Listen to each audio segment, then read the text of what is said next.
Hi, I am Nara Hamare from the World Bank. I'm a lead economist and program manager in the Development Data Group.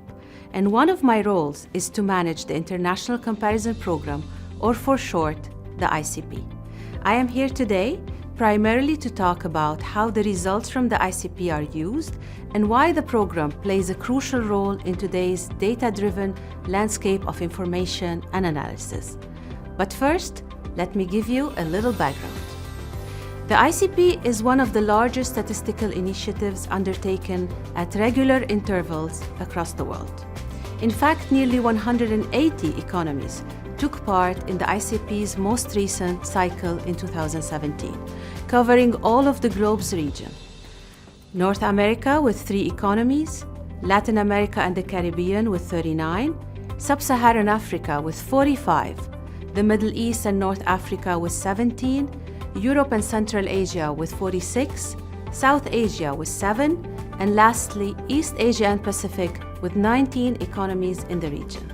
As well as being one of the world's biggest data exercises, it is also one of the most enduring, having started in 1968, and as we speak today, the ICP teams around the world are conducting data collection for the 10th global comparison with a reference year of 2021. Over this time, the use made of the program's results has widely expanded, so much so that today, data from the ICP are fundamental to, and indeed enable, a vast variety of data and indicators across the socioeconomic spectrum, making it an intrinsic part of measuring the size of economies and their price levels and a critical tool in development analysis. And it is this multitude of uses and application that we will explore further.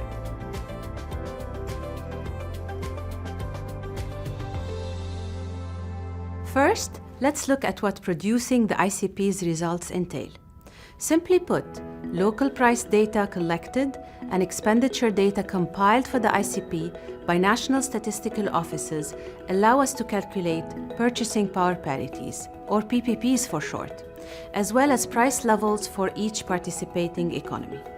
Of course, there are many other stages involved in the ICP life cycle, such as conducting research and establishing methodology, setting standards and providing guidelines to countries, identifying what goods and services to price, data collection, validation, processing, followed by quality assurance, and ultimately disseminating and analyzing the results and advising on how to use them. So why do we put all this effort into calculating PPPs? Well, PPPs differ from market exchange rates as they control for the differences in price levels between economies. Therefore, PPPs equalize the purchasing power of the resulting currency conversions. In doing so, they allow us to compare, using a common currency, measures of GDP and its expenditure components across economies, which reflect only differences in the volume of economic outputs, unlike market exchange rate-based comparisons, which reflect both volume and price differences. Our most recent ICP results provided us with an in-depth picture of the global economy prior to the emergence of COVID-19. Let's look at a visualization showing these results at the level of GDP. First, the ICP's price level indexes, calculated as the ratio of an economy's PPP to the market exchange rate, show how expensive or cheap an economy is compared to the world average set at 100. In 2017, Bermuda was the most expensive at the level of GDP, standing at 204, while Egypt was the cheapest at 27. We can add in the PPP-based GDP per capita for each economy to see the relationship between prices and income. Burundi had the lowest GDP per capita at just under $800, while Luxembourg had the highest of over $112,000 in 2017. And we can also see the size of each economy by adding GDP as the bubble size. The two largest economies were China and the United States, with a GDP just under $20 trillion each, with India third at $8 trillion in 2017. And as I mentioned earlier, because we calculate PPPs for the different components of GDP, such as goods and services under food, health, education, investment, we can compare prices and expenditures across all these categories. For instance, PPPs for health provide us with a comparison of per capita expenditures on health and the relative cost of these goods and services consumed. The ICP results show us that the USA spends nearly $10,000 per person on health per year, the highest of any economy. Germany, in second place, spends just over $6,000 per person. But the price of health goods and services is highest in the Cayman Islands, Switzerland, Bermuda, and Iceland, all of whom have price levels at more than double the world average for health services. The data you've just seen are from the Global ICP database housed at the World Bank, from which you can download custom data for your own analysis. And remember that you are not limited to PPPs at the level of GDP. If you wish to examine expenditures and volumes on a particular sector, say health, education, transport, investment, etc., these component PPPs may be more suitable for your analysis.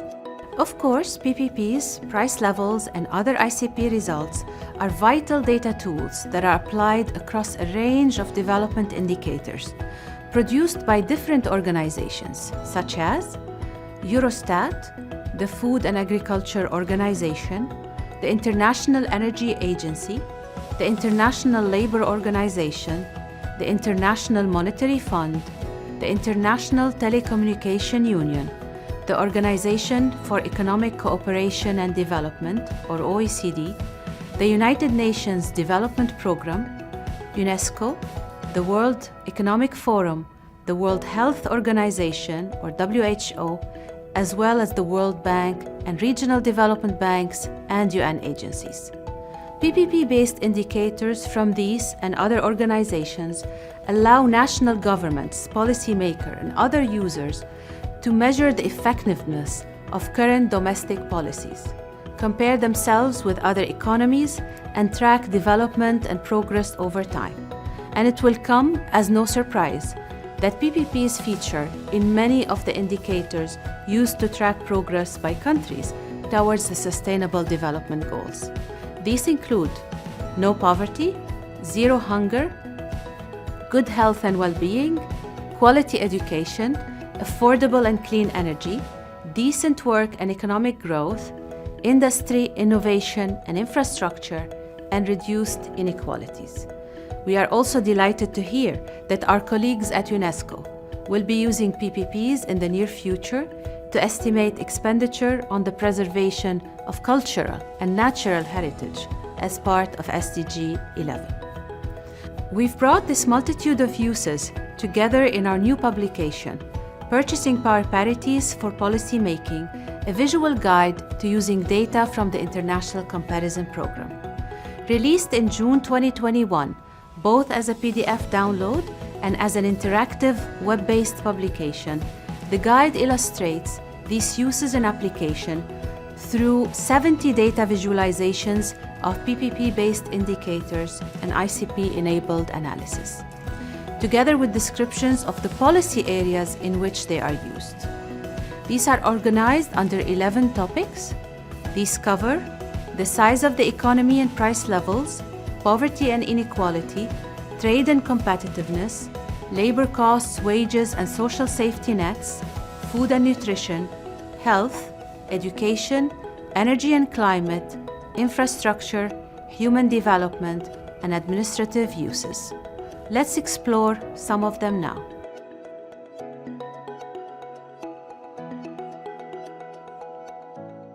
We saw previously that the use of PPPs helps us to analyze the size of economies.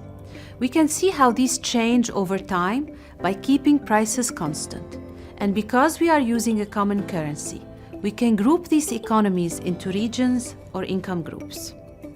This chart looks at the change in PPP-based GDP by region over the last 20 years. we can see clearly the increase in the East Asia and Pacific regional economy over that time. The ICP also provides a measure of actual individual consumption per capita.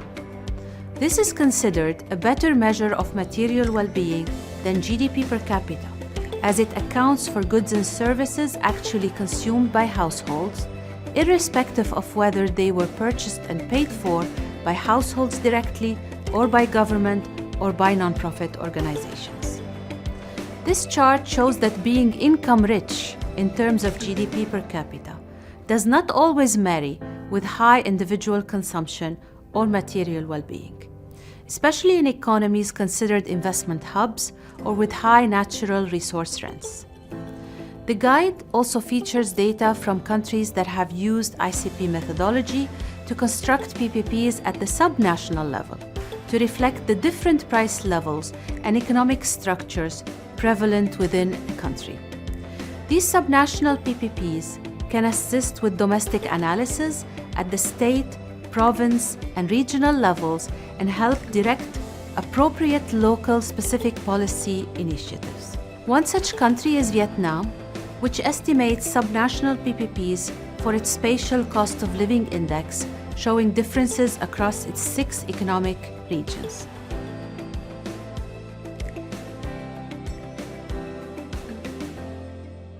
Tracking poverty and inequality is important to the development agendas of many countries as well as international agencies, and forms the basis of SDGs 1 and 10, which rely on PPP-based estimates of income or consumption in different countries and in different population groups.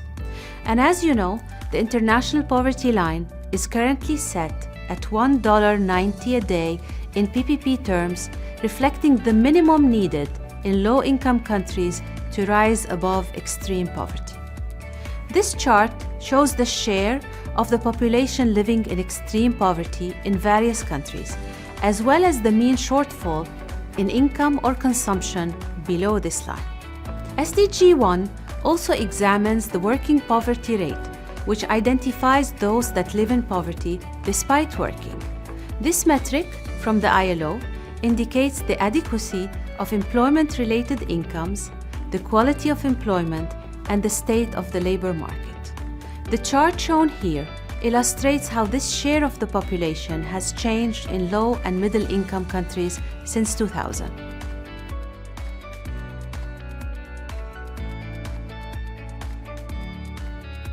Turning to competitiveness, the World Economic Forum uses PPPs and PPP-based indicators in 2 of its indexes. First, the Global Competitiveness Index identifies 12 main drivers of productivity, one of which is market size, which includes PPP-based GDP as one of its inputs. Second, the Travel and Tourism Competitiveness Index measures the set of factors and policies that enable the sustainable development of the travel and tourism sector. One factor in this index is a country's price competitiveness, as shown in this map, which includes as an input the ratio of a country's PPP to the official market exchange rate.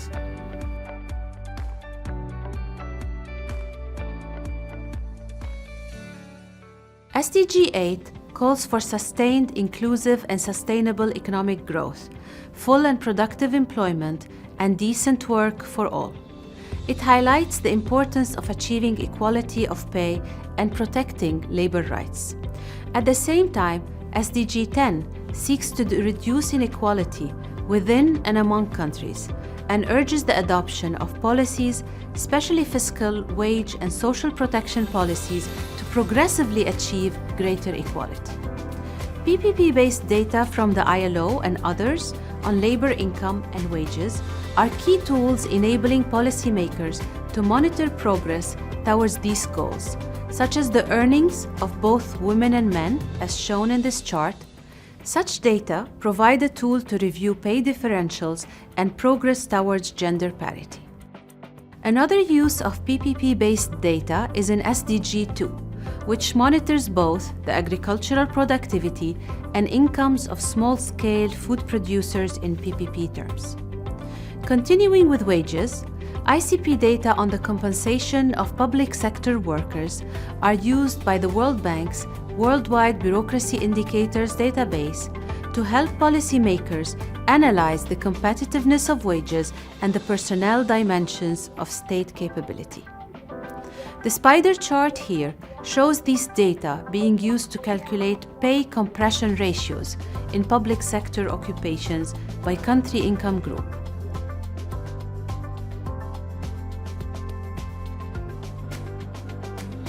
Another use of the data collected by the ICP is examining food prices and expenditures. These have informed a host of studies by the Food and Agriculture Organization, or FAO, Tufts University, IFPRI, and others on how income and prices influence dietary patterns, the prevalence of undernutrition and overnutrition or obesity, and the gap in healthy and nutritious diets between rich and poor. One example is shown here and uses ICP food prices to establish the most affordable cost of the diet, recommended by the Eat Lancet Commission. When expressed in PPP terms, these costs can be compared with metrics such as the PPP-based international poverty lines and PPP-based household income data to establish affordability.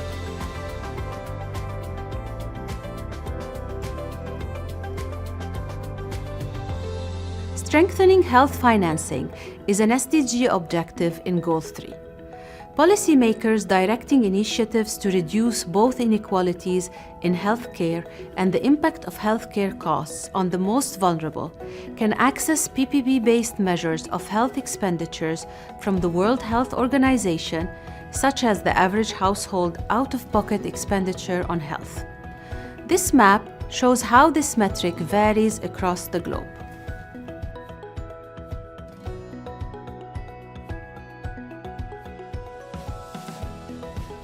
SDG 4 looks to ensure inclusive and equitable quality education and promote lifelong learning opportunities for all.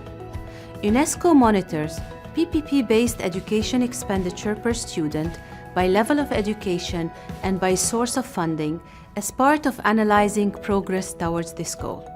In doing so, it allows policymakers to assess the impact of investment in public education systems. This chart shows the level of funding by government or household and by education level for a few selected countries.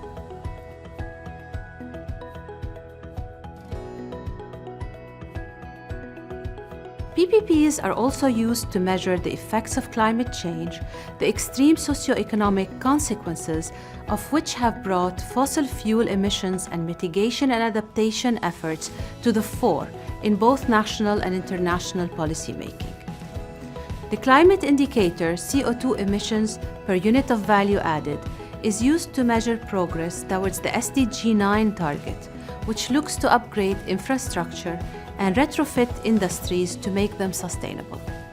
This chart shows CO2 emissions per unit of PPP-based GDP by income group since 2001. A similar metric is used in SDG 7. Countries have pledged to double the global rate of improvement in energy efficiency by 2030 by making energy efficiency a policy and investment priority.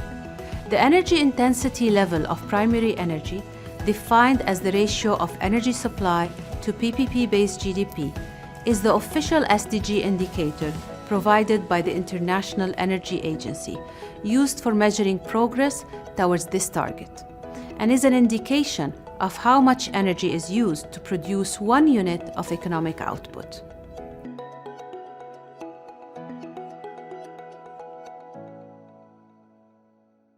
Gross capital formation, or GCF for short, is a driver of economic growth, and policymakers looking at investment strategies can examine ICP price levels and expenditures on GCF, as shown in this chart for all countries.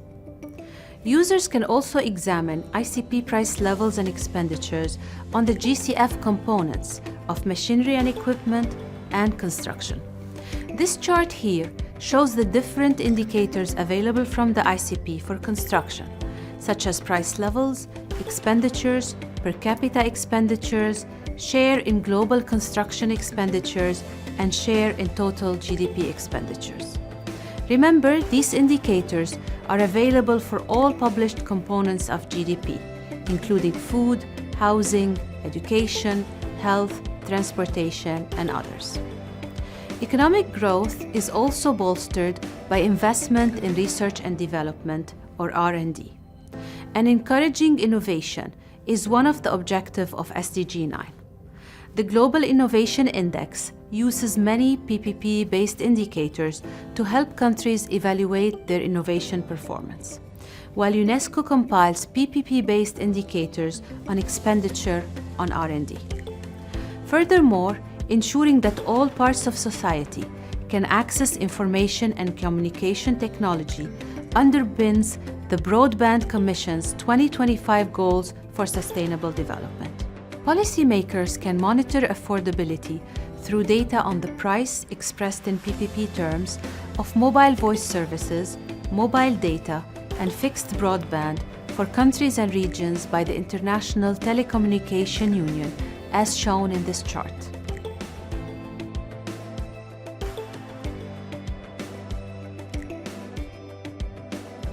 The UNDP's Human Development Index assesses countries' performance through a measure of average achievement in 3 key areas of human development, including a decent standard of living as measured by PPP-based GNI per capita and illustrated in this map. Furthermore, the OECD's Better Life Index is an initiative that seeks to help governments put well-being at the center of policymaking. And this chart shows the 3 PPP-based indicators: wealth, disposable income, and earnings that are used within the index.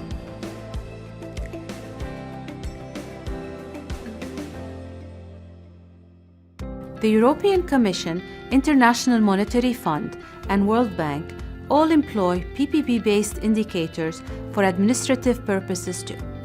PPP-based GNI per capita is used to identify member states that may qualify for the European Cohesion Fund.